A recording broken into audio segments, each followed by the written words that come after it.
despite some indecisiveness about cryptocurrencies on the part of centralized power. Russia has been quietly preparing for a wave of migrant crypto miners from East and West. It's been said that the country has got what it takes to invite them. A third of the Soviet-era power-producing capacity is idling. After energy-hungry industries were closed and scrapped in the 90s, experts, home and abroad, members of the local crypto community, all agree Russia is ready to welcome Bitcoin miners from China and Europe. That's if Moscow says yes, or at least the OESNT say no. Also read, mining operations offered to India after mixed signals from Beijing. Hello. Invite Chinese miners to Russia. Excess electricity capacity 20 MW 3 rubles kilowatt-hour, 5 cents, 0.32 RMB. This is just one of many ads you can find in Bitcoin forums these days, with electric installation to plug in the rigs ready. Internet cables stretched in a 5,000 m2 air-cooled building check, fire alarm and CCTV cameras installed. And 24/7 tech support available. Russians mean business. The country is ready and even bragging about what it can offer to miners chased beyond the Great Wall. But not only do you cooperate with European colleagues, a question reads when you scroll down, "You'll send the contract?" The answer follows shortly after. Dozens of applications to mine Bitcoin in Russia have been received already from companies and individuals from China and the EU. As news.bitcoin.com reported, the Russian Cryptocurrency and Blockchain Association has invited colleagues from China and Slovakia to help increase Russia's appeal to relocating miners. Spanning 11 time zones, filthy rich with natural resources and cheap energy, the largest country has a lot to offer. It has been estimated that the mining industry can pour trillions of rubles into federal and regional budgets. And Russian experts say authorities must think about creating the right conditions to accommodate the market. Government, business and crypto community have long recognized certain developments to the east and west of Russia. Signals from Beijing, Brussels and Washington have been heard and are certainly being analyzed and interpreted.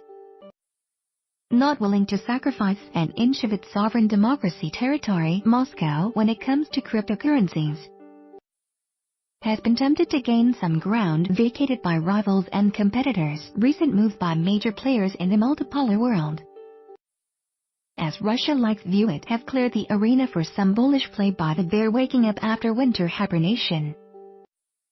In preparation for the G20 summit in March, Paris and Berlin are working on joint Franco-German proposals to regulate cryptocurrencies. The U.S. Treasury Secretary seeks help from the Group of 20 to prevent digital anonymous Swiss bank accounts, headed by the People's Bank of China. A working group has prescribed measures to restrict mining operations in those Chinese regions that offer the best conditions, cheap electricity and cool climate. Well, Russia has both the climate and the power, electrical and political, to invite expelled crypto businesses and miners. Preparing its regulatory framework expected by the summer, Russian authorities have sought advice from abroad. Miners from 15 countries have been asked to explain to Russian legislators how cryptocurrencies are mined and share knowledge about different approaches to regulation. The Russian Cryptocurrency and Blockchain Association has invited experts from China and Slovakia to help with proposals to increase Russia's appeal to mining investors. They have joined the special committee representing the sector, RCBA's President Yuri Pripakin told RIA Novosti. Intentions to attract miners from Europe have been discussed in the past. I don't see any problem if the Chinese start relocating their mining farms to Russia. Sergei Repetiuk, economics director at the Institute of Economics and Natural Monopolies, said, quoted by the agency. He also pointed out, even in peak times, up to 40% of Russia's power-generating capacity remains unutilized. Repetiuk's assertion was supported by Evgeny Itzhakov, associate professor at the Faculty of Economic and Social Sciences. There is a surplus of cheap electric energy in Russia, as the generating capacity has been designed to match the needs of the heavy Soviet industry, he explained. Cryptocurrency mining is already a separate sector and will exist until something more effective, but just as reliable and anonymous, is invented. Itzhakov added, authorities must think about creating conditions for fair play on the market, he insisted. Crypto mining needs a lot of energy. The proof of work for Bitcoin has consumed more than 40 TWh of electricity in 2017. According to data released by Digiconomist and quoted by RIA Novosti, processing Ethereum transactions spent more than 10 TWh by December. Up to 80% of the world's mining capacity currently resides on Chinese territory. Potential energy shortages in provinces where the largest mining facilities are located have reportedly worried Beijing.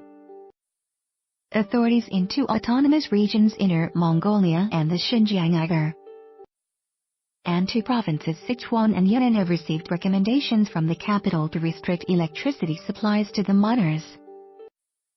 Built to supply the inefficient heavy industry of the Soviet Union, Russia's energy-producing facilities are now far from being stressed to their limits. Even in peak hours, Russian homes and businesses consume about 60% of what Russian coal, hydro and nuclear power stations can produce. Their aggregate capacity is estimated at 236 GW, far more than what the country currently needs. RCBA's experts have already calculated that some 1.7 trillion rubles, $30 billion, may enter the Russian economy if the idling facilities produce 100 GW of electricity to power crypto mining projects.